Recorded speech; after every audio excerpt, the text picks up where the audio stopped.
Ya, jadi ini kelas tugas akhir 1 yang diperuntukkan untuk mereka yang memang sudah dinyatakan layak gitu untuk mengambil tugas akhir. Dan seperti yang sudah diketahui juga tugas akhir 1 itu mendahului tugas akhir 2 ya, akan menjadi, saat untuk persiapan buat tugas akhir 2 ya. Jadi mata kuliah ini membekali mahasiswa dengan pemahaman mengenai prinsip-prinsip penelitian ilmiah. Jadi ini seperti mata kuliah metodologi penelitian gitu ya. Nanti di kelas ini akan banyak belajar tentang bagaimana penelitian itu harusnya dilakukan, ya.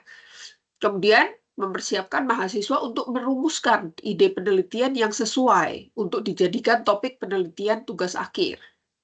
Nah, ini juga satu hal yang, merupakan struggle-nya mahasiswa tugas akhir, yaitu nyari topik, nyari ide, gitu ya. Kadang-kadang sudah punya ide, ternyata ditolak, gitu. Itu yang secara umum ya, mungkin teman-teman sering juga, mendengar dari konten-konten gitu. Sekarang banyak banget ya konten-konten di media sosial, konten-konten yang pendek gitu ya, tapi mengena gitu, yang menceritakan perjuangannya ini, mahasiswa tugas akhir. Ngusulin topik ditolak, ngusulin ide ditolak oleh dosen dengan alasan, "Oh, cuma gitu doang. Oh, itu udah ada yang pernah mengerjakan," dan sebagainya gitu. Nah, eee, karena itu kelas tugas akhir 1 dibuat dengan tujuan itu, ya. Kalau dulu nggak ada tugas akhir 1, adanya tugas akhir saja. Itu mahasiswa jadi kurang siap, jadi waktu tugas akhir malah membuang waktu habis untuk nyari-nyari topik nggak dapet-dapet, akhirnya 1 semester berakhir, lanjut lagi ke semester berikutnya, molor ya jadinya gitu.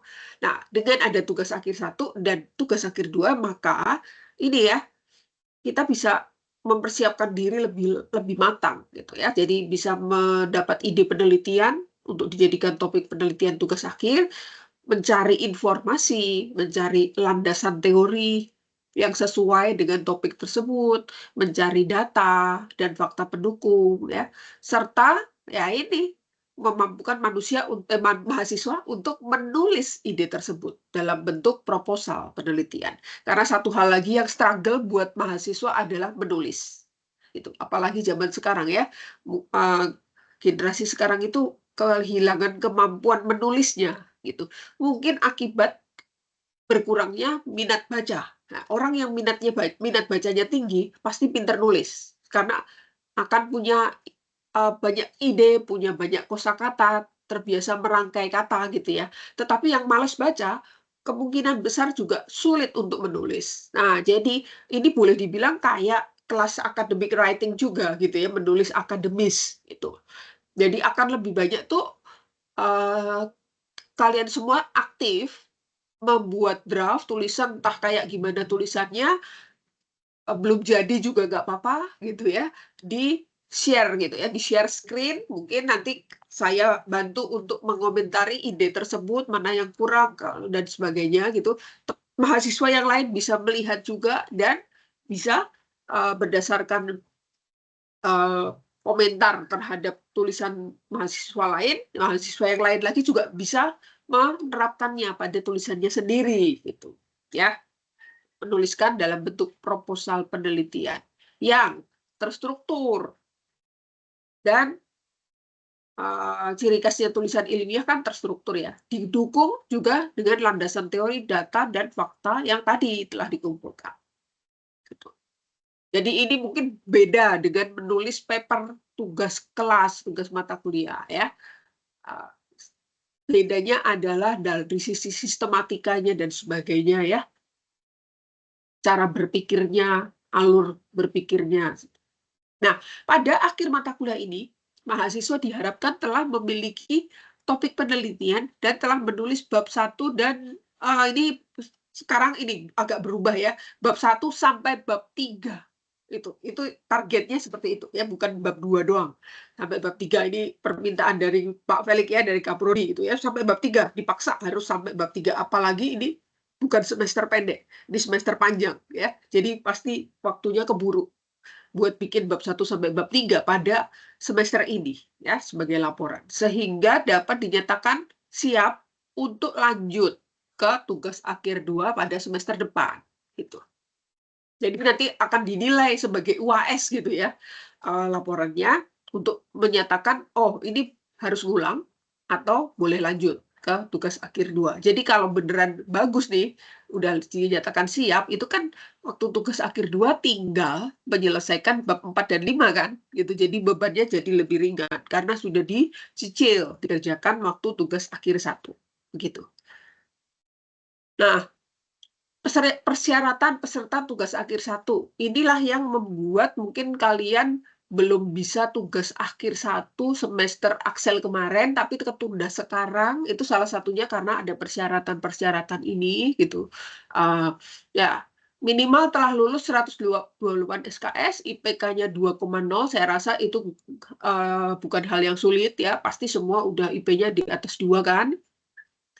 Kemudian telah mengambil semua mata kuliah FLA, atau kalaupun ada yang belum, itu sedang mengulang, bukan mengambil baru ya. Nah, sedang ngulang. Mengulangnya bisa bersamaan dengan tugas akhir ini, gitu. Mungkin ada yang belum lulus soft skill, ya banyak, cukup banyak yang di kelas ini belum lulus soft skill ya, sambil ngulang soft skill boleh gitu ya, atau BDK atau apa yang lain gitu ya. Yang penting bukan ambil baru ya. Kemudian bersamaan dengan tugas akhir 2 nanti semester depan, total maksimum 14 SKS, termasuk mata kuliah yang mengulang. Artinya apa? Nggak boleh banyak-banyak ngambil mata kuliah lain selain TA2, itu supaya bisa fokus juga untuk TA2-nya. Jika semester genap nanti yang mau diulang itu masih lebih dari itu, gitu ya, 14 SKS itu berarti kan yang ngulangnya 10 SKS, terus 4 SKS-nya adalah TA2 kan. Kalau masih lewat dari situ, berarti kan nggak memenuhi syarat ini gitu, berarti tugas akhir 2-nya harus mundur, ya kan? Tugas akhir 2 harus mundur lagi, berarti tugas akhir 1 pun juga nggak bisa. Karena tugas akhir 1 itu diambilnya berurutan dengan tugas akhir 2. Ya, jadi bagi yang harus masih mengulang 10 SKS untuk semester depannya, maka TA1 nggak bisa diambil semester ini, harus mundur, gitu. Nah, berarti masing-masing cek kembali ya, recheck gitu.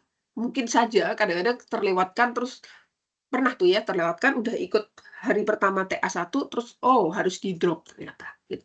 Saya sudah berusaha memeriksa sih teman-teman di sini ya, tuh ngulangnya sebanyak apa gitu. Kalau cuma dikit, kurang dari 10 SKS ya masih boleh. Nah, bagi yang IPK 2,75 ini hanya saran ya, tidak menjadi syarat mutlak. 2,75 ya, disarankan untuk meningkatkan IPK terlebih dahulu, atau istilahnya cuci nilai gitu ya. Jadi tunda aja dulu TA1-nya, ulang-ulang dulu yang lain supaya IP-nya naik, kemudian baru nanti TA1-nya diambil ketika kapan? Ketika ya, nilai IPK-nya udah cukup baik. Mengapa begitu? Kenapa disarankan? Nah, gini, eee, karena IP 275 ini sebenarnya tuh syarat minimum pada umumnya ya, untuk, melamar pekerjaan di perusahaan-perusahaan tertentu. Nah, tetapi kan mungkin ada saja yang, "Oh, saya nggak butuh lagi IPK, karena saya ini udah bekerja." Jadi kalau saya melamar pekerjaan baru sekalipun, yang dilihat bukan lagi nilai saya, tapi pengalaman kerja saya sebelumnya, misalnya. Jadi, "Nggak apa-apa Bu, IP saya cuma 2,6," misalnya. Saya yakin dengan IP segitu saya tetap bisa cari kerja. Ya udah nggak apa-apa gitu ya. Jadi itu hanya saran gitu. Ada juga yang, "Oh saya nggak perlu IP ini, ya mau IP berapapun saya tuh udah ada pekerjaan menanti saya di perusahaan bokap saya," gitu ya. Ya udah nggak apa-apa gitu ya. Makanya ini jadi tidak merupakan syarat mutlak, tetapi hanya saran gitu. Nah, kemudian ada satu opsi di tugas akhir 1 yang mungkin ini hanya khusus untuk teman-teman yang reguler ya, yang tidak bekerja gitu. Kalau teman-teman kelas karyawan kan pasti sudah bekerja. Jadi nggak ada lagi istilah magang gitu ya. Tapi yang reguler itu masih boleh ya, aturannya masih mengizinkan kalian memilih antara skripsi atau magang. gitu. Jadi memilih magang sebagai pengganti skripsi itu masih boleh. Tetapi syaratnya ada nih. Kalau bagi yang mau magang, syaratnya adalah memiliki IPK lebih besar dari 2,75 itu. Ini syarat dari siapa? Bukan dari perusahaan tempat magangnya, tapi dari UPH gitu. Ya, mungkin ada yang, "Bu, saya ini kok ada perusahaan yang mau nerima saya gitu buat magang, meskipun IP saya hanya 2,5," gitu. Ya, tapi kita kan nggak tahu perusahaan itu bagaimana proses rekrutmennya, kok bisa kamu diterima gitu ya. Nah, tapi UPH sendiri mensyaratkan harus 275. Mengapa begitu? Ya, berdasarkan pengalaman-pengalaman yang lampau juga itu. Eee, Waktu itu magang itu seringkali dianggap sebagai pilihan kedua itu ya. Kalau nggak bisa skripsi, magang aja gitu. Eee Padahal kondisinya akibatnya kayak gini, nilai yang tidak terlalu baik, terus nggak mau skripsi, magang aja. Nah, akibatnya kan di perusahaan juga kualitasnya nggak bagus gitu kan, pas-pasan. Itu, eee, membuat apa ya, mendiskreditkan lah itu ya, mendiskreditkan posisi UPH di perusahaan-perusahaan gitu ya. Wah, ternyata anak UPH jelek ya, anak UPH kualitasnya rendah ya gitu. Itu karena apa? Karena ya yang masuk ke tempat magang tuh adalah yang IP-nya rendah gitu. Nah, yang IPK tinggi malah milih skripsi gitu. Nah, itu yang pengalaman cukup banyak gitu ya, bukan semua sih, tapi cukup banyak gitu. Nah, oleh sebab itu, ya kami bikin aturan bahwa harus minimum 275 lah, biar nggak malu-maluin gitu ya, intinya ya, ketika bekerja di perusahaan sebagai pemagang, tuh. Nah, kalau skripsi syaratnya berapa minimum? Ya nggak ada ini ya, syaratnya ya 2,0 tadi itu, gitu, ya. Kan toh nanti yang membina kan kami sendiri gitu ya, bukan di perusahaan. Oke, kemudian, sebelum saya lanjut lagi, ini ya, supaya penjelasan saya itu lebih ini ya, efektif gitu, saya pengen tahu dulu, apakah di antara teman-teman di sini ada yang berencana untuk milih magang sebagai pengganti skripsi? Ini tentu saja teman-teman yang di kelas reguler ya. Ada? Kalau ada boleh raise hand, siapa yang mau magang. Karena kalau nggak ada, saya nggak akan jelasin tentang magang, gitu ya. Kan ini ya, percuma gitu ya. Tapi kalau ada, saya jelasin, apa itu magang dan kriterianya seperti apa.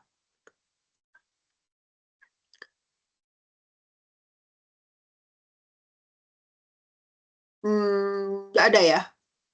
Nggak ada yang mau magang ya? Semuanya skripsi lah ya? Oke, kalau gitu saya mungkin berasumsi semuanya skripsi, saya tidak akan menjelaskan kriteria magang seperti apa lebih lanjut ya. Dan artinya gini, dalam penjelasan-penjelasan berikutnya di hari-hari ke depan juga saya nggak akan membahas tentang laporan magang ya, atau materi lain tentang bagaimana cara melamar kerja untuk magang gitu, nggak usah dibahas karena nggak ada yang mau magang gitu ya. Jadi biar nggak sia-sia juga ya gitu. Oke, saya pastikan sekali lagi, ada nggak yang ada wacana ya mau magang aja untuk skripsinya?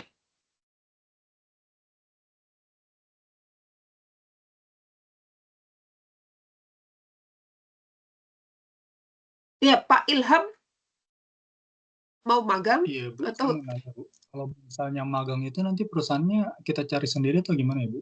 Terus spesifik nggak, Bu? Misalnya kan kayak kita majornya itu data science. Nah, misalnya nanti di pekerjaannya sebagai junior data science atau general gitu, Bu. oke. Ya ya, pertanyaan bagus. Kalau mengenai apakah harus spesifik pekerjaan data science, sebenarnya tidak, gitu ya, tidak harus sesuai dengan peminatan, ya, tetapi emang lebih baik kalau sesuai karena apa? Karena berarti kan kompetensinya sesuai ya. Jadi, nggak perlu lagi mempelajari hal yang sorry, maksudnya tidak perlu mempelajari hal baru, semuanya mungkin pernah dipelajari minimal ini ya pengetahuan konsep dasarnya gitu. Ketimbang misalnya magang di perusahaan game gitu misalnya, sementara nggak ada yang anak game kan di sini gitu. Ya itu agak ada Glenn ya anak game-nya. Nah, misalnya perusahaan game, nah sementara nggak punya basic tentang game karena bukan anak peminatan game. Nah itu kan lebih sulit. Atau misalnya ada yang mau magang di bidang apa lagi yang lebih jauh lagi gitu ya, medical informatik gitu. Ya nggak apa-apa juga sih gitu ya. Tetapi mungkin ada banyak hal yang harus dipelajari secara mandiri gitu untuk menjadi dasar ya untuk mengerjakan pekerjaan magang itu gitu. Ya nggak apa-apa, itu bagus juga untuk nambah pengalaman juga kan, gitu ya. Jadi tidak terikat harus di peminatan tertentu. Nah, mengenai magangnya, tuh kriteria magang seperti apa? Intinya gini sih, eee, dari sisi durasi ya, durasinya menurut aturan UPH lagi ya, adalah minimum 4 bulan. Maksimumnya berapa? Ya selama-lamanya boleh gitu, kalau nggak bosen gitu. Nah, cuman kalau selama-lamanya nanti kan nggak bisa lulus gitu, belum selesai magangnya nggak bisa bikin laporan gitu ya. Jadi idealnya sih 4 sampai 5 bulan atau paling lama tuh 6 bulan gitu. Kalau misalnya, eee, magangnya ini apa, dimulai pada sebentar, bulan Januari gitu ya. Jadi TA2-nya kan di Januari ya, dimulai di bulan Januari ya berarti ya sampai bulan Mei gitu, 5 bulan gitu. Nah, yang ideal sih, eee, kalau mau misalnya perusahaan maunya harus 6 bulan, ada ya, karena perusahaan suka itu ya, syaratnya minimum 6 bulan, karena itu ada hubungannya sama HRD gitu. HRD perusahaan itu sukanya kasih kontrak kan untuk karyawannya, ya magang itu dianggap kontrak juga, kontraknya 6 bulan gitu, nggak bisa kurang dari itu, ya mulailah lebih awal. Misalnya mulainya di Desember. Desember tahun ini, selesainya di akhir Mei gitu ya, bisa juga seperti itu. Tapi yang pasti, yang harus Bapak Ibu ketahui bahwa, eee, di awal Mei itu laporan sudah harus disubmit untuk sidang, gitu ya, kalau untuk yang term kali ini ya, gitu. Nah, jadi mungkin akan lebih baik lagi kalau ada yang dapat pekerjaan magang yang mulainya di bulan November. Nah, bisa pas gitu jadinya ya, selesainya gitu, ya. Tapi kalau ya itu mulainya baru Januari, ya maksimal itu aja. Dibuat 5 bulan gitu ya, sampai akhir Mei masih masih aman lah. Jangan sampai akhir Juni, nanti nggak keburu buat ini, sidang kan, gitu. Nah, itu mengenai durasi. Kemudian mengenai jenis kerjaannya seperti apa, yang pasti adalah jangan mengambil jenis pekerjaan yang daily rutin. Gitu. Karena apa? Kalau daily rutin misalnya di bagian technical support kerjaannya troubleshooting gitu. Itu kan berarti nunggu kerjaan ya. Maksudnya kalau ada trouble ya saya bantu pecahkan, kalau nggak ada trouble ya saya standby aja duduk-duduk diem gitu atau mungkin saya malah ngerjain kerjaan lain ya, kerjaannya serabutan. Nah, itu tidak boleh gitu. Karena kalau pekerjaan seperti itu yang diambil sebagai magang, nanti kesulitannya adalah nggak bisa ditulis sebagai laporan, gitu, ya. Masa laporannya cuma hari pertama ini, hari kedua ini, nggak ada analitik apa-apa gitu ya. Jadi jangan ambil jenis pekerjaan yang daily rutin atau yang sifatnya support, divisi support. Tetapi pilihlah pekerjaan yang berada di dalam divisi yang develop something gitu. Membangun sesuatu, membangun aplikasi tentu saja, dan Bapak Ibu semua terlibat gitu di dalam perusahaan itu sebagai developer gitu, yang terlibat dari awal sampai akhir, bukan nyemplung project yang lagi ongoing gitu. Kenapa? Ya karena nanti jadi sulit tulisnya gitu ya, karena harus bisa menuliskan semua dari awal, dari mulai tahapan requirement, analisis, kemudian, planning, desain, sampai implementasi, sampai testing gitu ya. Rangkaian software life cycle-nya itu harus terlihat di dalam laporan. Atau kalau misalnya ambil topiknya tentang jaringan gitu ya, bukan tentang develop software tapi develop jaringan komputer ya, itu akan lebih bagus misalnya dapat kerjaan yang terlibat dalam instalasi, dan perancangan jaringan yang baru, bukan maintenance jaringan ya, tetapi perancangan baru. Misalnya ada klien yang baru, eee, memasang ini ya, jaringan di satu tempat tertentu, ya kan kita terlibat di situ dari nol gitu ya, dari mulai melihat kondisinya seperti apa, kebutuhannya seperti apa, baru masuk ke gimana jaringan komputer itu bisa dirancang dan diimplementasikan, gitu. Jadi laporannya lengkap dari awal sampai jadi, gitu. Ya, jadi pilihlah jenis-jenis pekerjaan yang seperti itu.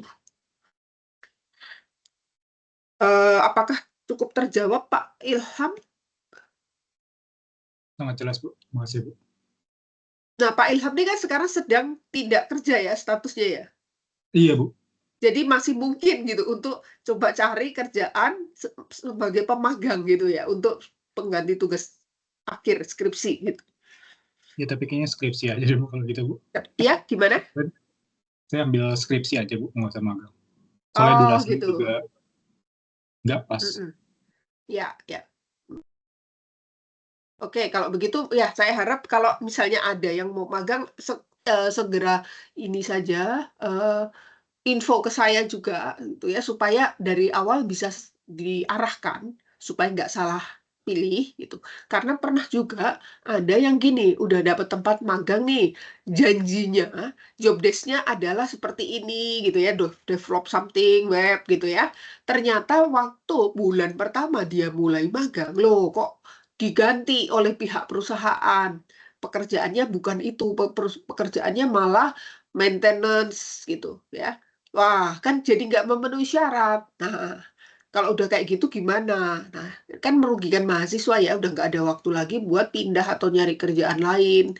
Padahal udah kontrak sama perusahaan tadi gitu. Pernah ada yang kejadiannya seperti itu. Akhirnya apa waktu itu solusinya? Ya udah kamu udah kontrak, ya kamu nggak hati-hati gitu ya, ya sih udah jalanin kontrak kamu, tapi topik itu nggak bisa dijadiin tugas akhir. Akhirnya dia tetap jalanin skripsi sambil kerja juga gitu, ya. Itu pernah ya terjadi seperti itu. Nah, kemudian bagi yang memang sudah bekerja ya sebagai karyawan. Nah, eee, nah ini pas banget ada pertanyaan dari Pak Rifai baru masuk ya di chat ya. Jika apa, sudah bekerja tidak bisa ya? Tentu saja nggak bisa, gitu. Karena namanya magang itu kan sebenarnya latihan kerja kan, gitu, ya. Nah, buat apa latihan kerja kalau memang sudah bekerja? Gitu, ya. Karena tujuan magang sebenarnya adalah memberikan kesempatan untuk belajar gitu ya, untuk, eee, menikmati, mencicipi dunia kerja yang sesungguhnya, gitu. Nah, pertanyaan berikutnya, ini memang saya juga mau ngomongin tentang hal ini nih, gitu ya. Misalnya start based on project, kebetulan ada new project. Nah, jadi gini, buat yang hal seperti itu ya kasusnya ya, itu namanya bukan magang, gitu ya. Jadi ikutlah skripsi aja, ya. Ikut skripsi, tetapi topik skripsinya memanfaatkan project real, ya. Jadi sebenarnya gini, bedanya magang sama skripsi itu apa sih? Yang jelas kalau magang ada project realnya, gitu ya. Kalau skripsi, persoalannya mungkin adalah persoalan real, tetapi yang kita ciptakan sendiri gitu, bukan dalam kaitannya dengan perusahaan tertentu ya, tetapi secara umum ya, penelitian secara umum untuk kasus tertentu yang kasusnya mungkin kita cari sendiri gitu. Nah, kalau untuk kasusnya Pak Rifai ini misalnya, ini pernah dikerjakan juga oleh mahasiswa lain sih di semester kemarin, ada juga yang kebetulan dia lagi terlibat dalam sebuah proyek di tempat kerjanya. Ya udah konsultasikan aja kalau projeknya kayak gini, itu memenuhi syarat untuk dijadiin skripsi atau enggak gitu ya, bukan bukan magang ya, tapi tetap namanya skripsi, gitu. Karena kalau untuk magang, kalau itu mau Bapak klaim sebagai magang ya, kerepotannya adalah banyak syarat-syarat administratif yang nggak bisa dipenuhi nanti. Kayak misalnya, bukti bahwa Bapak melakukan lamaran, kan nggak ada, nggak ngelamar kan, orang udah kerja di sana gitu ya. Kemudian ada korespondensi antara UPH dengan pihak perusahaan, yang mana UPH tuh pasti bikin surat pengantar berikut ini mahasiswa kami mohon diberi kesempatan untuk magang. Nah, kan jadi aneh gitu kalau itu dikirimkan ke perusahaan tempat Pak Rifai sedang bekerja gitu. Nah, nanti Pak Rifainya malah diturunin ini jabatannya loh sama HRD. Ini orang karyawan tetap minta magang, ya udah diturunin jadi intern. Lah, gajinya turun, mau nggak? Nah, ngakak nanti pasti sebentar lagi ada ikon ngakak ya gitu ya. Nah, jadi gitu ya kira-kira ya. Kesulitan-kesulitannya kalau yang mau magang padahal sudah kerja gitu ya. Jadi inskripsi aja.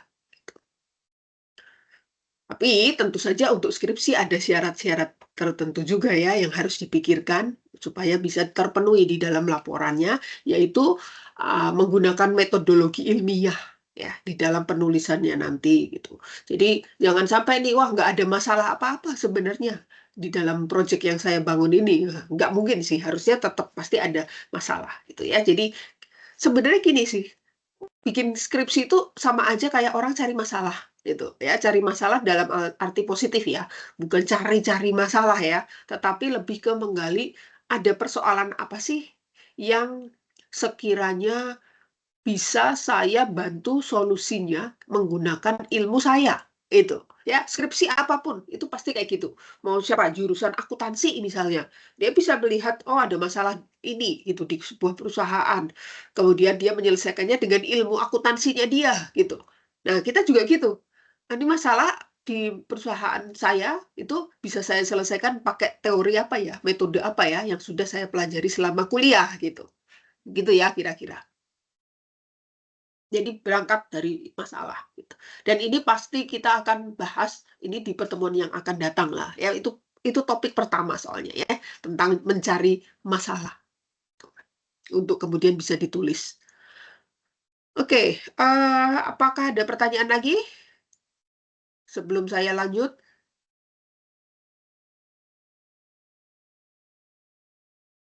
Saya lanjutkan ya. Oke, untuk komposisi penilaian. Nah, jadi gini, khusus untuk skripsi, ini yang namanya lulus tugas akhir 1 dan boleh lanjut ke tugas akhir 2 adalah bukan C, tapi B minus. Ya. Kalau mata kuliah lain kan yang penting C udah lulus. Nah, untuk TA1 harus B minus. Ini tertulis di aturannya, tertulis di kurikulum kita ya. Untuk boleh lanjut TA2 itu harus B minus alias lebih besar 70. Ya, lebih besar dari 70. Kenapa begitu?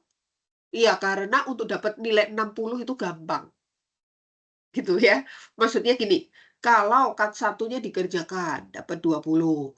Kat 2-nya juga semuanya full, lengkap, dapat 10. UTS-nya dapat 30. Kan udah di total udah 60 tuh. Tanpa ikut UAS aja udah lulus, gitu kan. Kalau syarat minimumnya 60. Padahal ini ini bab 1 sampai 3 ya.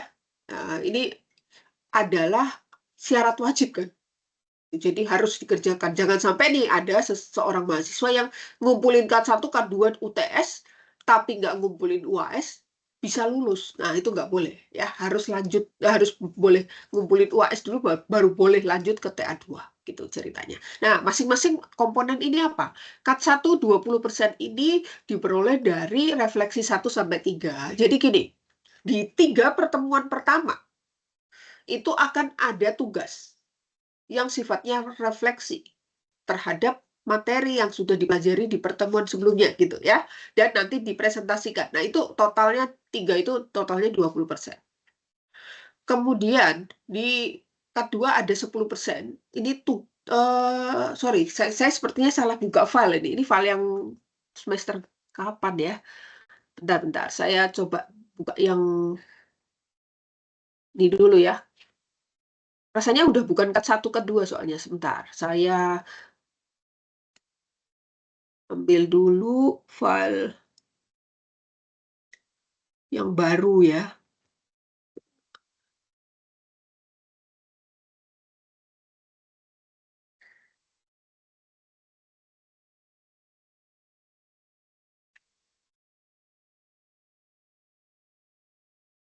baru nyadar setelah lihat angka-angkanya kok aneh gitu ya.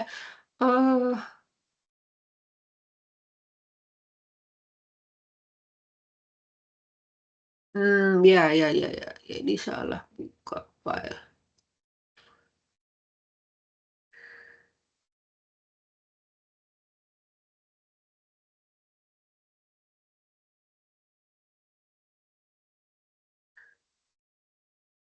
Masih pakai sistem penilaian yang lama ya tadi ya. Nah, yang benar adalah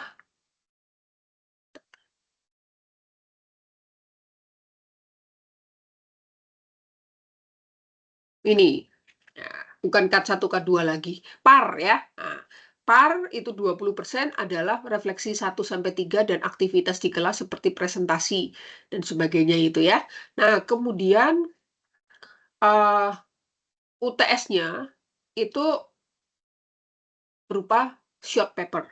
Nah, itu short papernya seperti apa nanti juga dibahas juga ya. Itu 20%. Kemudian TG itu tugas 20% ini diperoleh dari proposal. Itu. Jadi short paper dan proposal bobotnya sama-sama 20 ya. Kemudian untuk UAS-nya 40. Itu syarat lulusnya 70 atau B- gitu. Nah, nah untuk bisa memperoleh ini itu gimana ya? Ngikutin semua perkuliahan. Nah, eh nah ini mungkin jadwal yang belum saya update. Ini masih jadwalnya anak Axel kemarin gitu ya. Nanti tanggal-tanggalnya akan saya sesuaikan lagi dengan tanggal kita. Kita kan ada di semester ganjil ya. Itu. Jadi ini bukan 21 Mei kita mulai ya hari ini 21 ini sorry, ini 20 ya, tanggal 20 Agustus gitu. Nah, tapi gini, kalau Axel itu kan mulainya kan jadwalnya kan seminggu dua kali. Kalau ini seminggu sekali, jadi lebih longgar, rasanya akan lebih longgar gitu. Nah, jadi kalau dilihat dari pola ini, polanya sama, nanti akan sama. Jadi kita itu cuma ketemu di Teams itu seminggu 2 minggu sekali, ya. 2 minggu sekali, yang hijau-hijau ini gitu ya. Nanti tanggalnya saya update terus saya taruh di Moodle aja ya. Jadi hari ini kita pendahuluan ya mengenai apa itu skripsi, apa itu magang, pro dan kontranya dan sebagainya gitu ya. Kemudian dari situ untuk minggu depan berarti tanggal 27 Agustus itu refleksi 1 dikerjakan secara asinkron, kita nggak ada kelas gitu. Ya, kita akan ada kelas lagi minggu depannya lagi. Jadi selang-seling ya. Ini sinkron, asinkron, sinkron, asinkron. Jadi sebenarnya nggak setiap Rabu kita ada kelas TA1 itu ya. Pas nggak ada kelas berarti kegiatan asinkron pasti ada tugas yang harus dikerjakan. Refleksi 1 itu hanya membuat tulisan pendek mengenai pilihan skripsi atau magang dan mungkin jawabannya nggak cuma saya pilih skripsi titik submit, bukan gitu ya, tetapi lebih ke pertimbangan apa yang membuat saya memilih skripsi dan kesiapan saya adalah saya sudah memiliki topik seperti ini, kira-kira saya bercita-cita ingin bikin begini-begini begitu ya. Nah, itu isi dari refleksi 1 yang harus disubmit sebagai kegiatan asinkron. Nah, di pertemuan ketiga itu baru kita ketemu lagi untuk membahas topik berikutnya, hakikat penelitian dan prinsip penelitian ilmiah. Nah, di situ saya akan minta ada yang presentasi, gitu, hasil refleksinya. Habis itu asinkron lagi, refleksi 2. Refleksi 2 adalah membuat model penelitian yang tepat. Ini pakai tools RMC untuk ininya kanvas ya untuk menuliskan model penelitian masing-masing gitu. Itu disubmit sebagai tugas asinkron. Minggu berikutnya lagi akan nah ini mungkin yang ini saya tiadakan nih presentasi topik penelitian dosen ini. Karena gini, di semester akselerasi kemarin kan dosen tuh udah presentasi dan seingat saya juga mengundang Bapak Ibu semua yang ada di kelas ini, yang pokoknya yang waktu itu belum boleh TA1, itu saya undang juga. Saya nggak mencatat sih yang datang siapa, yang nggak datang siapa, tapi cukup banyak yang hadir gitu. Nah, jadi berarti kan topik kemarin itu udah kemungkinan dosen akan presentasi hal yang sama juga gitu. Jadi saya pikir pakai rekaman yang kemarin aja gitu ya. Atau mungkin bahkan berdasarkan topik penelitian yang dosen presentasikan kemarin, ada yang udah milih di antara Bapak Ibu di sini mau ambil yang mana, udah kontak dosennya langsung, curi start gitu, itu nggak masalah gitu ya. Nah, refleksi 3 yang dilakukan secara asinkron itu akan kalian mengerjakan menulis apa topik yang kalian mau kerjakan dan membuat short abstrak tentang hal itu. Nah, itu short abstraknya seperti apa pasti akan saya bahas di pertemuan selanjutnya ya. Kemudian untuk pertemuan berikutnya sinkron lagi gitu ya, selang-seling gitu, sinkron lagi untuk apa ya, untuk materi berikutnya dan seterusnya ya, selalu ada materi, terus selanjutnya asinkron untuk menjawab tugas sebagai kelanjutan terhadap materi di pertemuan yang sinkron gitu ya. Seling seperti itu. Kemudian nggak ada jadwal UTS secara khusus di sini ya. Biasanya kan minggu ke-8 itu kan UTS ya. Kita lanjut terus gitu ya. Di minggu ke-8-nya adalah menulis literatur review gitu ya. Kemudian nggak ada jadwal ujian UTS-nya memang. Kemudian ya ikutin aja ini, nanti saya update tanggal-tanggalnya. Dan yang penting lagi adalah UAS. UAS itu di tanggal ya pengumpulannya sama dengan pengumpulan UAS yang lain, pasti di awal Desember ya, minggu pertama Desember gitu. Ya nanti tanggalnya diperbaiki ini. Di minggu pertama Desember itu submit laporan bab 1 sampai bab 3. Nah, di antara waktu-waktu ini sejak kalian memilih topik dan submit topiknya, itu kami akan menentukan siapa dosen pembimbingnya. Gitu. Jadi mulai di titik itu kalian udah boleh konsultasi dengan dosen pembimbing. Kalau di bagian yang awal-awal ini mungkin konsultasinya cuma sama saya gitu ya, tentang model penelitiannya, topik apa, calon topik dan sebagainya, topik kayak gini boleh atau enggak, ya topik kayak gitu udah pernah ada orang yang ngerjain atau belum. Kalau udah berarti saya mesti bagaimana, kayak gitu. Itu masih bersama saya, tetapi ketika udah firm ya, fix topiknya mau ambil ini gitu ya, baru nanti saya laporkan rekapnya ya, ini topiknya si Anu, topiknya ini gitu ya. Nanti akan ditentukan pembimbingnya siapa. Kalian nanti boleh mengusulkan mau dibimbing oleh siapa, itu juga ada formnya nanti. Tetapi nanti mungkin belum tentu semuanya sesuai pilihan mahasiswa ya, karena akan ditentukan oleh Kaprodi. Jangan sampai bebannya numpuk di satu pembimbing. Misalnya ada semuanya minta ke Pak Made misalnya gitu. Ya nanti Pak Madenya kelelahan gitu ya. Jadi harus dibagi-bagi kan ya. Seperti itu. Tapi kalian boleh ini dulu. Propose dulu gitu. Mau dibimbing oleh siapa. Gitu. Nah kemudian sejak ditentukan pembimbingnya, nanti diumumkan juga mungkin di kelas ini, maka mulai saat itu kalian udah boleh bimbingan gitu ya.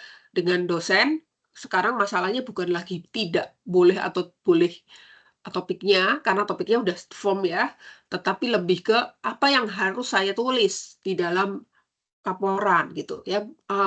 Mungkin metodenya, mungkin dosen pembimbing akan kasih masukan metodenya diubah dikit, atau misalnya datanya jangan pakai yang itu tapi data yang lain. Nah, seperti itu ya, mulai seperti itu. Ketika sudah ada dosen pembimbingnya gitu. Nah, kemudian yang penting lagi adalah ada yang namanya sempro. Nah, sempro atau seminar proposal ini mungkin sesuatu yang sering Bapak Ibu dengar gitu ya. Itu sempro itu sesuatu yang mengerikan gitu ya kayaknya gitu. Karena di situ biasanya dibantai gitu ya. Nah, jangan khawatir, yang namanya sempro di tempat kita itu bukan buat menolak proposal kalian gitu ya, bukan keluar dari sempro ditolak wajahnya berantakan gitu ya, terus patah hati gitu, bukan ya. Tetapi jika proposal udah lolos gitu ya di tahap ini, penulisan proposal dan udah dapet pembimbing, itu nanti seminar proposalnya nggak akan ditolak kok ya. Seminar proposalnya tujuannya lebih ke untuk melatih presentasi aja, pura-puranya latihan sidang gitu ya. Dibantai bisa jadi akan dibantai. Tetapi hasil pembantaiannya tidak membunuh gitu ya. Tidak akan membuat kalian dinyatakan gagal, nggak boleh nih topik ini gitu, kecuali memang parah banget gitu ya. Jadi nggak akan membuat kalian ditolak topiknya, tetapi paling cuma gini ya, di dalam sempro itu kemungkinan semua dosen hadir kan. Jadi yang bantai banyak gitu, nggak cuma dosen pembimbingnya mengarahkan ya, tapi dosen-dosen lain mungkin akan menanyakan, ini nggak salah nih kayak gini, soalnya sudah pernah ada loh penelitian yang sejenis, saya pernah baca, hasilnya itu tidak sesuai metode ini dengan kasus tersebut.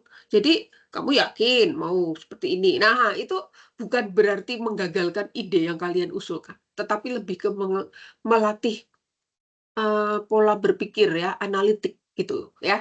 Jadi bukan buat nakut-nakutin juga gitu ya, tetapi buat kalian melek aja gitu bahwa, "Oh, berarti saya kurang main, apa, mainnya kurang jauh," istilahnya gitu ya, bacanya kurang jauh. Jadi mungkin ya bisa baca lebih lanjut paper yang dimaksud oleh dosen tadi gitu ya, untuk memperkaya, tulisan dan apa namanya, penelitian, literatur review yang dilakukan, itu kira-kira. Nah, ini tanggal-tanggal penting, yang akan timeline penting ya, tanggalnya belum ya, tanggalnya nanti saya update dulu di, tabel ini ya, nanti pasti saya share kembali, gitu.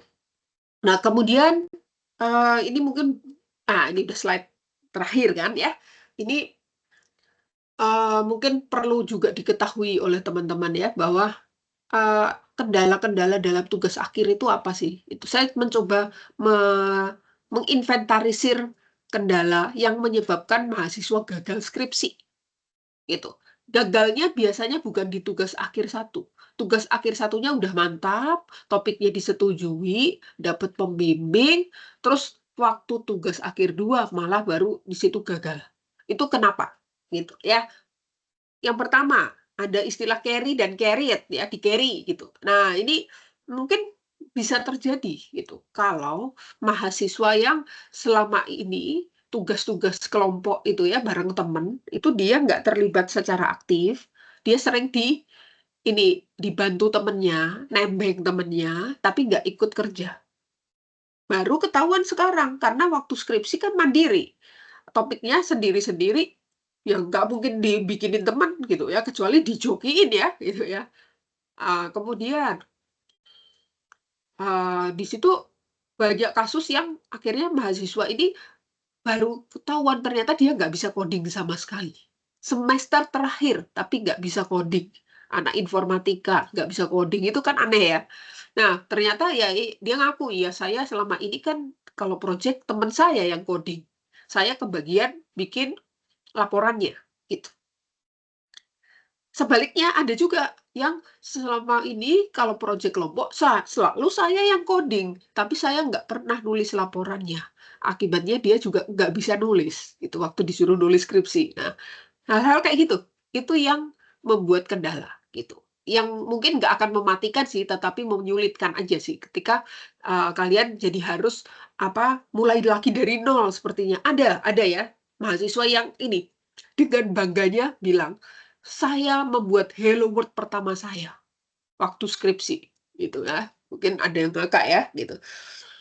Ya, dengan kata lain apa, ya selama ini nggak pernah coding, baru mulai nginstall, compiler di laptopnya itu pas skripsi. Selama ini nggak pernah diinstal, di laptopnya nggak ada compiler loh, kok bisa? Iya, karena nggak perlu, temen yang ngerjain semuanya, gitu. Nah, jadi mungkin tahu Hello World itu apa, teorinya gimana, tapi belum pernah merasakan nginstall sendiri gitu. Nah, jadi saya membuat Hello World pertama saya pada saat saya skripsi, gitu. Nah, untungnya dia cepat belajar, sehingga dia mungkin cuma butuh 1 bulan pertama waktu skripsi untuk belajar coding, selanjutnya bisa langsung cepat gitu ya. Apalagi sekarang kan, banyak bantuan ya dari AI kan, nggak masalah sih menurut saya sih kalau coding-nya dibantuin AI itu nggak masalah gitu ya. Bahkan itu kok coba buka Google Colab gitu ya, coding, terus di bawahnya ada AI-nya kan yang bantuin kan,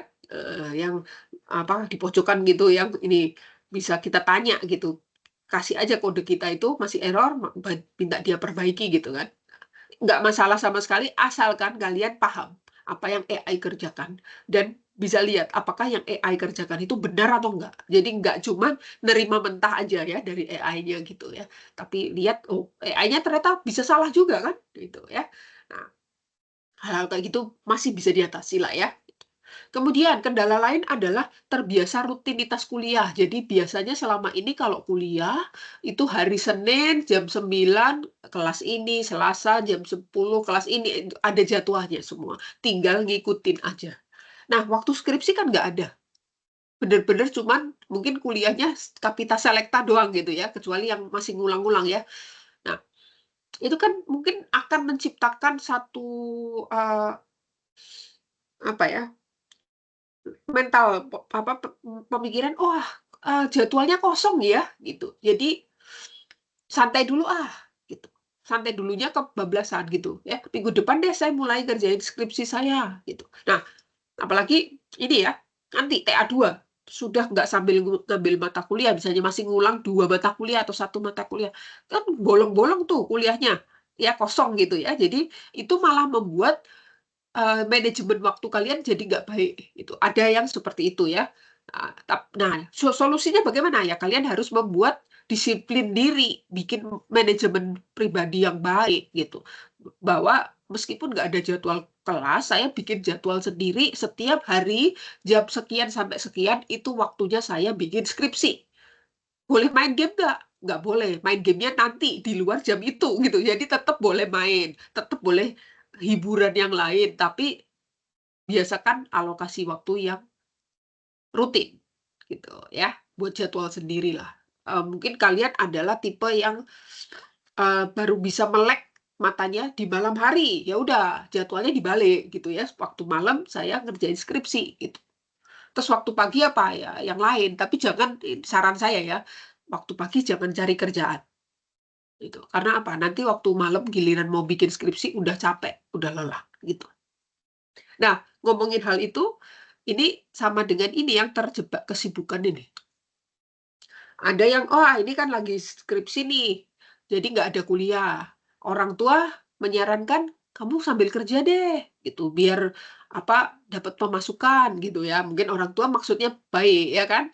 Cari pengalaman, oke. Ternyata pekerjaan yang diambil itu malah membuat kalian terjebak dalam kesibukan. Nah, itu kasus yang banyak terjadi. Mahasiswa skripsi hilang karena sibuk kerja, nggak punya waktu buat ngerjain skripsi. Giliran udah deket waktunya, baru nyadar ya, saya belum mengerjakan sedikit pun. Terus extend ke semester berikutnya, gitu. Kemudian ada yang ini, terlalu aktif ini maksudnya apa? Ini kebenaran kejadian ya. Jadi dia ini mahasiswa yang selama kuliah sangat aktif di kemahasiswaan. Entah itu jadi BEM, jadi apa himpunan juga masih. Padahal harusnya bukan giliran angkatan dia lagi, dia lanjut lagi selama skripsi malah masih aktif di himpunan, aktif sebagai apa head mentor, ada itu ya. Waktu itu sampai dia rela Eee, mengundur kelulusannya, supaya dia bisa masih ikut jadi head mentor untuk UPH Festival, waktu itu ada ya, "Nggak apa-apa, saya tahun depan aja, genap aja." Waktu genap kan nggak ada UPH Festival gitu, ganjil saya mau fokus bantuin UPH Festival. Ya ampun gitu ya, sampai berkorban kayak gitu, gitu. Ada ini pernah terjadi beberapa tahun yang lalu, gitu. Nah, terlalu aktif, itu ini juga bahaya. Meskipun ada mungkin ada manfaatnya juga gitu ya sebagai pengalaman. Nah, kemudian juga ada stereotype anak rajin, anak malas, Mister Perfect itu mungkin kalian memiliki itu selama kalian kuliah. Ada yang mungkin selama kuliah itu dianggap oleh teman-temannya sebagai Mister Perfect. Nilainya 4 ya, IP-nya nyaris 4 lah ya gitu. Terus dia selalu menjadi mahasiswa terbaik, dia selalu menjadi tempat teman-temannya bertanya gitu. Nah, pada waktu skripsi dia mengalami, satu masalah, dia tidak berani bertanya kepada orang lain karena malu. Kenapa malu? Ya selama ini saya tempat bertanya kok. Masa saya bertanya gitu loh, gue gitu loh, masa nanya gitu. Pride-nya tinggi banget gitu karena punya stereotip seperti itu. Ini kejadian nyata ya, saya nggak bohong. Itu pernah terjadi. Dia mahasiswa terbaik dengan IPK tertinggi di angkatan dia gitu ya. Tetapi waktu skripsi malah teman-temannya yang biasanya nanya sama dia, yang belajar sama dia, lulus duluan. Dia lulusnya terlambat. Mundur beberapa semester. Kenapa gitu? Ya itu, dia apa namanya? Terlalu tinggi hati untuk bertanya gitu ya. Ada masalah dia nggak mau nanya. Lah, harusnya kan nanya aja ke dosen pembimbing, nggak apa-apa kan. Ya mungkin dia malu. Selama ini tuh saya nggak pernah nanya, saya bisa sendiri semuanya gitu. Nah, karena sekarang malu nanya, ya terus mentok kan skripsinya nggak dikerjakan gitu. Itu pernah terjadi. Nah, hal-hal yang buruk seperti ini itu saya harap nggak terjadi di kalian semua gitu ya. Jadi kalau nggak bisa ya nanya gitu ya. Terus juga ya, stereotip yang terbalik gitu ya. Justru ada anak-anak yang selama ini tuh dianggap anak malas gitu. Kami dosen-dosen itu geleng kepala, kaget waktu melihat si anak malas itu ternyata pada waktu skripsi berubah jadi anak rajin. Benar, ini pernah ada itu ya, mahasiswa yang, eee, ya dosen kan juga suka ngasih stereotip ya, jujur aja ya gitu ke mahasiswa. Kalian tuh jadi bahan pembicaraan dosen gitu ya. Jadi kita kalau lagi makan bareng itu suka ngomongin mahasiswa juga, "Si ini tuh aduh parah banget," kayak gitu ya. Nah, jadi ini anak terkenal dia anak malas lah gitu. Bahkan dosen-dosen sempat meragukan kemampuannya. Bahkan ada yang banyak yang, "Aku nggak mau lah bimbing dia, aku nggak mau," gitu ya. Nah, sampai akhirnya ada yang mau gitu. Nah, ternyata waktu skripsi dia dapat A, gitu ya. Karena berubah, waktu skripsi dia berubah jadi rajin. Nah, itu yang bagus ya, hal positif gitu. Dan dia boleh dengan bangga bilang, "Ini adalah nilai A pertama saya." Itu sama kayak yang tadi, Hello World pertama dibuat waktu skripsi, ini juga nilai A pertama saya peroleh pada waktu skripsi. Nah, artinya apa? Sebenarnya ini anak bisa kan, mampu kan, asalkan nggak malas gitu. Selama skripsi selama kuliah mungkin dia keenakan, apa namanya, nebeng temen gitu. Jadi nggak kelihatan potensi aslinya gitu. Begitu skripsi terlihatlah dia sebenarnya berpotensi baik gitu ya. Nah itu yang bagus ya, apa, meskipun terlambat, apa, pertobatannya gitu ya, tetapi berdampak positif gitu. Meskipun akibatnya IP-nya nggak terlalu bagus, gitu. Ya karena udah terlanjur jelek kan. Skripsi dapat A itu kan udah nggak ngangkat nilai kalau, sebelumnya memang terlalu jelek. Nah, ngomong-ngomong tentang IPK, saya baru ingat juga ini, eee,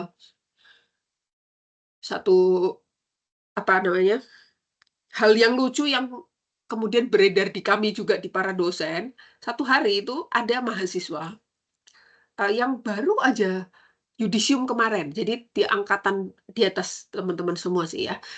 Udah selesai skripsi, udah yudisium, lulus, udah dong selesai gitu ya, tinggal nunggu wisuda doang. Dia ngontak dosen pembimbingnya. Dia bilang, "Pak, saya mau lanjut S2 di negara bla bla bla," gitu ya. Ternyata syarat minimum IPK-nya harus 3,0. IP saya cuma 2,8.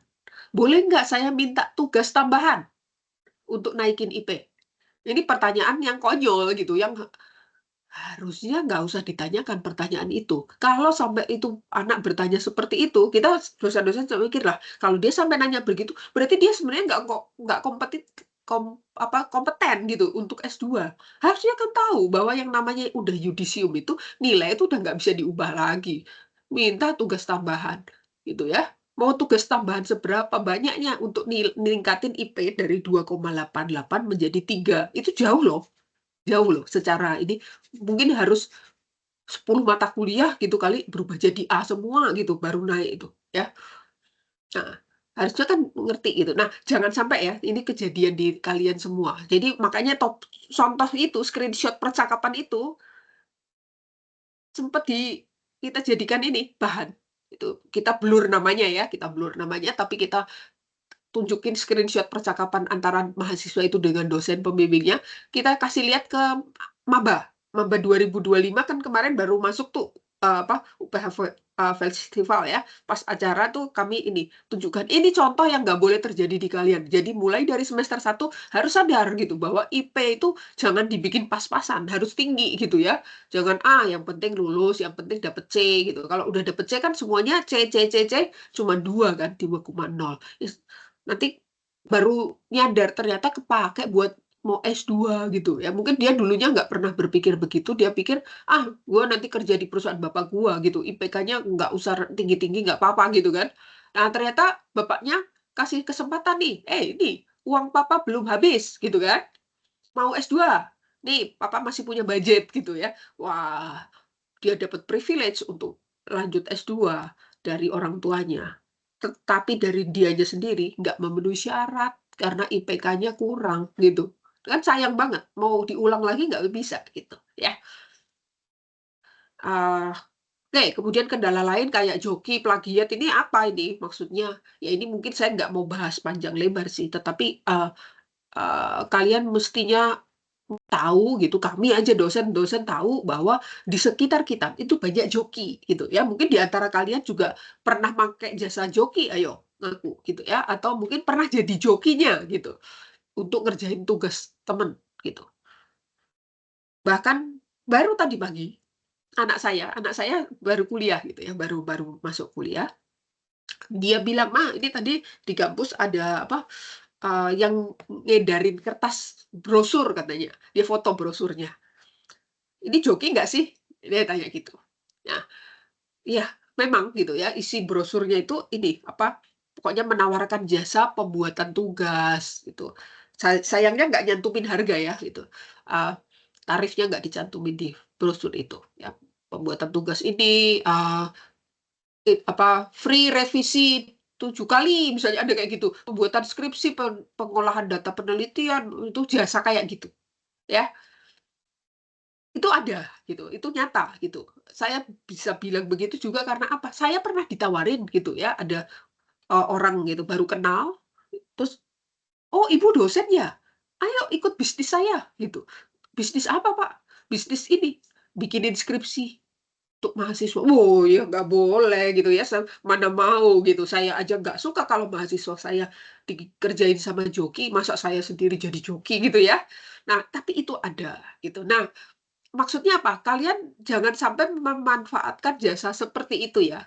Harus bangga dengan karya sendiri gitu ya. Kemudian gini, pernah terjadi, ada yang, apa, tertangkap ya, atau ketahuan bahwa dia pakai joki. Itu waktu sidang, gitu, ya. Terus gimana dong? Nggak lulus. Bener-bener nggak cuman nggak lulus skripsinya, tapi langsung DO, ya. UPH keras untuk hal itu ya. Langsung ini kan bentuk pelanggaran kode etik. Ya udah, dia memohon, "Saya janji deh semester depan saya ulang lagi, topiknya ganti," gitu ya, "saya kerjain sendiri." Nggak ada, gitu. Nggak ada semester depan buat kamu, kamu langsung di-DO. Nah, ya, jadi ini bukan nakut-nakutin, tapi ini memang harus kalian ketahui gitu ya, jangan berani-berani gitu ya, ketahuan. Nah, kalau ketahuannya setelah wisuda gimana? Mungkin ada yang begitu ya, ada yang, kalau lolos, untungnya lolos gitu ya, akhirnya lulus, terus dapat ijazah, nah ketahuannya belakangan setelah wisuda. Masih mungkin ada terjadi pencabutan ijazah. Diumumkan bahwa nomor ijazah sekian itu adalah dicoret gitu ya, dicabut kembali, itu nggak berlaku, ijazahnya ditarik. Mungkin gitu ya, jadi itu seumur hidup ya. Terus juga selain joki, plagiat ya. Joki itu salah satu bentuk plagiat sih gitu ya, karena mengakui karya orang lain sebagai karya sendiri gitu. Nah, plagiat itu ada macam-macam juga, mulai dari tingkat rendah sampai tingkat tinggi gitu. Jadi mungkin kalau dengar kata plagiat itu kesannya serem banget sih, ngambil skripsi orang terus kita ganti cover-nya jadi nama kita gitu. Itu plagiat yang mentah-mentah ya. Nah, hal kecil pun bisa disebut plagiat gitu. Itu nanti dibahas di pertemuan kesekian, saya lupa ya ada pertemuannya yang membahas itu. Contohnya gini, ini yang pernah terjadi. Kalian, demi membenarkan penemuan kalian dalam penelitian, kalian itu ngarang.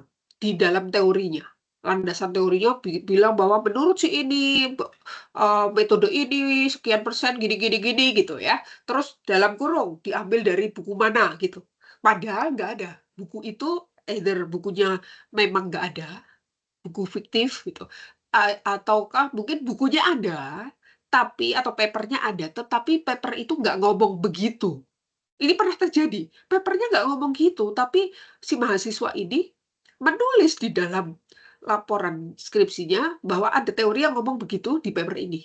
Nah, itu kan bentuk satu pembohongan ya, mengarang kan sesuatu yang nggak ada jadi ada. Itu termasuk plagiat juga gitu ya. Jadi dia memang nggak copy paste semuanya mentah-mentah gitu ya, tetapi dia cuma mempelintir sebagian kalimat demi supaya cocok tuh antara teori dengan kenyataan yang dia buat gitu, supaya klop gitu. Nah, itu juga kita bilang plagiat kan waktu itu. Nah, akhirnya apakah lulus atau enggak? Ya, untuk hal yang seperti itu mungkin tidak se-ekstrem yang dijokiin gitu ya. Akhirnya dia lulus sih gitu setelah melalui tahapan revisi-revisi yang panjang sampai akhirnya eh, saya masih ingat waktu itu dia masih tawar-menawar, dia nggak mau mengubah kalimat itu. Padahal dosennya bilang simpel, kalau kamu mau lulus hilangkan kalimat itu yang kamu ngarang sendiri itu. Kalimat lain nggak apa-apa kan yang memang yang lain benar gitu ya sesuai kenyataan. Yang bagian kalimat yang kamu pelintir sendiri itu yang kamu twist itu ya, itu kamu ubah menjadi benar sesuai kenyataan. Tapi Pak kan jadi nggak nyambung sama ini punya saya hasilnya. Ya nggak apa-apa gitu ya. Harus berani ngakuin salah gitu ya. Harus berani uh, nggak boleh memanipulasi gitu ya, karena kalau berani memanipulasi dari kecil gitu ya, manipulator tuh namanya, suatu hari nanti ketika dia dewasa atau suatu hari ketika kerja di perusahaan, kebiasaan manipulator tuh nanti. Ya, itu bahaya gitu ya. Bahayanya bisa memecah persatuan dan kesatuan. Ini apa ya? Iya loh, manipulator itu jahat sekali kan. Ke siapa ngomong bagaimana, ke siapa ngomongnya beda. Nah, itu kan mengadu gitu ya. Kalau di perusahaan orang seperti itu apa namanya, toxic people gitu ya. Nah, jadi nggak boleh hal-hal seperti itu gitu ya. Ingat ya, kita pengen membentuk mahasiswa yang nggak cuman pintar secara akademis, tetapi juga memiliki moral dan etika yang baik gitu ya. Jadi akhirnya setelah nego berkali-kali, akhirnya mahasiswanya ngalah ya. Ya bukan ngalah, memang dia harusnya begitu ya. Dia rela mengatakan bahwa hasil dia tuh nggak sesuai teori gitu ya. Jadi teorinya tetap dia tulis teori yang benar, bukan teori yang dia pelintir gitu. Ya, hasil nilainya jadi nggak bagus sih gitu. Tapi yang penting lulus kan gitu. Nah, satu hal lagi yang perlu diingat tentang kegagalan dalam skripsi itu gini, jangan khawatir ya, jangan sampai kalau hasil skripsi saya itu buruk, itu membuat nilai saya buruk, itu enggak seperti itu. Jadi jangan sampai nih, wah ternyata nih yang mungkin yang bikin machine learning gitu ya, ternyata hasil eee, akurasi dari machine learning yang saya bangun ini adalah 60% akurat. Nah, itu kan jelek gitu ya mungkin ya. Wah, cuma 60%, nanti nilai saya cuma 60 dong. Mungkin pikirnya gitu ya. Eee, bukan begitu ya, tetapi yang dilihat adalah kesesuaian antara tujuan penelitian yang kalian tulis di proposal dengan kenyataan yang kalian kerjakan waktu skripsi. Itu sesuai nggak? Gitu loh. Masih nyambung nggak gitu? Mau tujuannya bikin apa, bener hasil akhirnya bikin itu atau tidak. Bukan hasilnya bagus atau enggak, bukan itu, ya. Jadi nggak ada istilah gagal. Gara-gara tingkat keberhasilan mesin yang dibangun atau tingkat keberhasilan aplikasinya rendah, nggak ada. Ya, ini satu quote dari saya. Skripsi yang gagal bukan bukan skripsi yang hasilnya buruk, tetapi skripsi yang tidak pernah dikerjakan. Itu ya. Jadi kalian akan disebut gagal kalau memang nggak ngerjain skripsinya.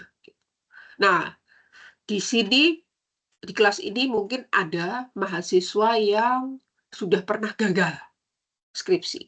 Gagalnya mungkin karena tidak mengerjakan. Bukan karena dia tidak mampu, tapi karena memang nggak dikerjakan. Mungkin karena alasan lain, ada kesibukan, atau males, atau yang lain. Nah, saya nggak ingin itu terjadi lagi di antara kalian di kelas ini, saya pengen semua yang ada di kelas ini itu bisa selesai tepat waktu ya. Jadi tepat waktu itu artinya TA1-nya selesai dalam 1 semester, TA2-nya pun 1 semester, bukan extend gitu ya. Bisa nggak itu? Bisa kalau dikerjakan. Bisa kalau bimbingannya rutin sama dosen. Nah, terkait bimbingan itu juga harus jadi satu perhatian karena ingat, skripsi itu kan nggak ada jadwalnya. Kalau dilihat di OPCS ya, itu nanti mungkin muncul gitu ya, jadwal TA1 itu kelasnya jam 8 malam gitu ya. Itu bukan berarti itu cuma jadwal bayangan gitu ya. Jadi nanti kalian mesti konsultasi dengan dosen masing-masing, janjian waktunya kapan gitu ya. Akan lebih baik kalau rutin gitu. Saya sih sukanya rutin sama mahasiswa bimbingan saya. Misalnya tiap minggu setiap hari Senin misalnya. Jamnya selalu tepat segitu. Seperti kuliah gitu. Jadi bukan seminggu janjian, minggu depan janjian lagi, harinya ganti. Itu mungkin nggak enak gitu buat mahasiswa. Lebih baik dikunci setiap minggu selalu hari dan jam yang sama seperti kuliah. Nah, ada progres ataupun tidak ada progres, tetap mahasiswa harus hadir dalam bimbingan itu untuk melaporkan, ya Pak, belum ada progres. Loh, kenapa? Kok nggak ada? Selama 1 minggu ini kamu kemana aja? Ya mungkin dia bilang, saya selama 1 minggu ini sibuk ngebersihin data. Ah, itu berarti progres dong. Ya kan? Karena datanya dari kotor menjadi bersih. Itu satu progres nggak? Iya. Cuman mungkin belum sempat bikin tulisannya, laporannya. Ya nggak apa-apa gitu. Tapi kan ada ini progresnya. Nah, selama membersihkan data, ada masalah apa? Mungkin dia bisa cerita gitu. Itu bimbingannya gitu-gitu aja, nggak apa-apa. Yang penting ada gitu. Jangan sampai yang nggak pernah bimbingan, sampai semesternya habis, atau yang nggak pernah menghubungi dosen, malah dosennya yang menghubungi kalian gitu ya. Ini anak bimbingan saya hilang kemana ya, malah dosennya di UPH gitu ya. Uniknya di UPH adalah dosennya itu mau gitu loh menghubungi mahasiswanya. Kalau di kampus lain yang mahasiswanya banyak gitu ya, nggak peduli itu, nggak hubungi saya ya sudah, nggak lulus ya salah sendiri gitu ya. Nah, kalian harus bersyukur karena dosen UPH itu menghubungi kalian gitu ya. Uh, mengingatkan. Jadi jangan ini ya, jangan apa, jadi ketakutan ya kalau dihubungi dosen ya, gitu. Itu artinya dosennya sayang sama kalian gitu ya, pengen kalian bisa selesai dengan cepat. Gitu ya. Jadi nanti jadwal bimbingan atur sendiri dengan dosen masing-masing. Ada yang punya preferensi, saya lebih suka bimbingannya ketemu langsung gitu. Ada yang lebih suka bimbingannya online gitu. Ya, itu ikutin aja maunya dosennya gimana gitu ya. Atau kalian mungkin boleh nego sih, Pak, saya kan masih ada kuliah nih, setiap hari apa. Kalau bisa bimbingannya di hari yang sama ya, supaya saya hemat transport. Datang ke kampusnya 1 kali aja seminggu gitu. Ada yang nawar gitu ya, boleh-boleh aja gitu ya. Selama dosennya juga bisa ya pada hari yang sama gitu. Nah, sampai di sini rasanya udah cukup apa yang saya mau bahas. Ya. Yang lain-lainnya mungkin yang terlewatkan akan saya bahas di pertemuan-pertemuan berikutnya ya. Ini udah terakhir, slide terakhir. Apakah ada pertanyaan?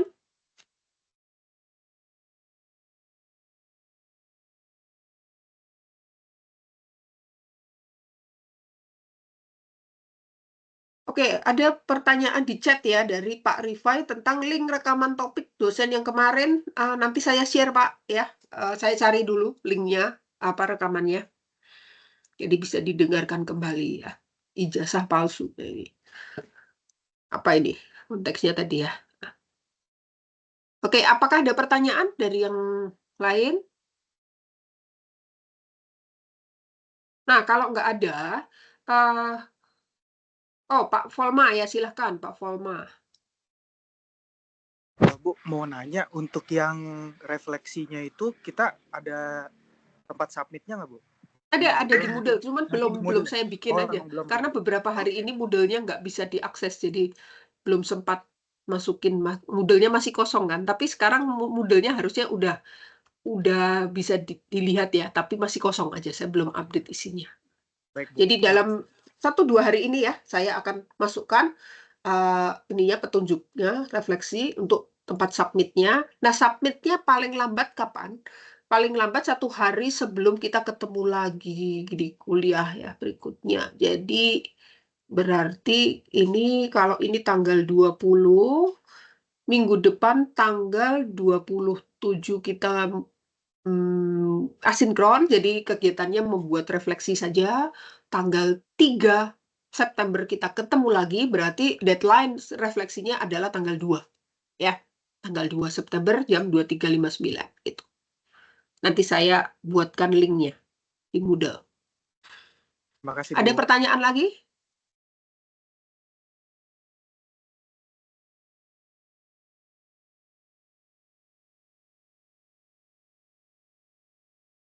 Oke, kalau nggak ada, ya mungkin kita bisa akhiri pertemuan hari ini karena teman-teman sebagian harus lanjut ya. Ada yang mengulang matematika diskrit, ada yang mengulang itu apa machine learning ya. 18.30 kan kelasnya ya. Silahkan boleh lanjut ke kelas masing-masing ya. Terima kasih buat kehadirannya dan kita ketemu lagi secara secara sinkron di 2 minggu dari sekarang ya.